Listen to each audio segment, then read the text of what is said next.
Draw nigh to God, and He will draw nigh to you. If you become like God, you can read His thoughts.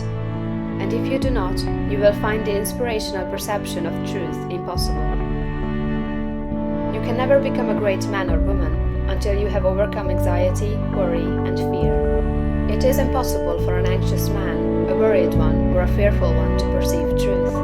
All things are distorted and thrown out of their proper relations by such mental states, and those who are in them cannot read the thoughts of God.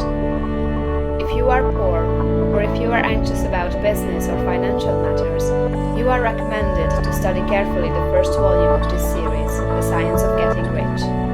That will present to you a solution for your problems of this nature, no matter how large or how complicated they may seem to be. There is not the least cause for worry about financial affairs.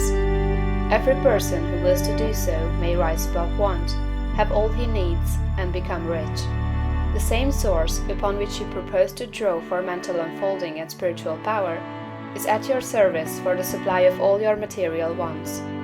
Study this truth until it is fixed in your thoughts and until anxiety is banished from your mind. Enter the certain way which leads to material riches. Again, if you are anxious or worried about your health, realize it is possible for you to attain perfect health so that you may have strength sufficient for all that you wish to do and more. That intelligence that stands ready to give you wealth and mental and spiritual power will rejoice to give you health also. Perfect health is yours for the asking, if you will only obey the simple laws of life and live aright. Conquer ill health and cast out fear. But it is not enough to rise above financial and physical anxiety and worry. You must rise above moral evil doing as well. Sound your inner consciousness now for the motives that actuate you and make sure they are right. You must cast out lust and cease to be ruled by appetite, and you must begin to govern appetite. You must eat only to satisfy hunger, never for gluttonous pleasure, and in all things you must make the flesh obey the spirit. You must lay aside greed. Have no unworthy motive in your desire to become rich and powerful. It is legitimate and right to desire riches, if you want them for the sake of the soul, but not if you desire them for the lusts of the flesh. Cast out pride and vanity. Have no thought of trying to rule over others, or of outdoing them. This is a vital point.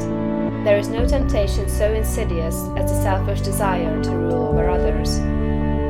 Nothing so appeals to the average man or woman as to sit in the uppermost places at feasts, to be respectfully saluted in the marketplace, and to be called rabbi, master. To exercise some sort of control over others is the secret motive of every selfish person. The struggle for power over others is the battle of the competitive world, and you must rise above that world and its motives and aspirations, and seek only for life. Cast out envy. You can have all that you want, and you need not envy any man what he has. Above all things, see to it that you do not hold malice or enmity toward anyone.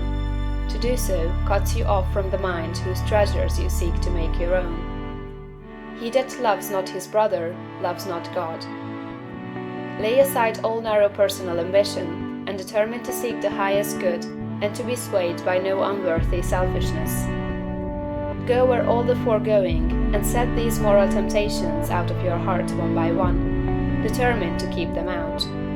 Then resolve that you will not only abandon all evil thought, but that you will forsake all deeds, habits, and courses of action which do not recommend themselves to your noblest ideals.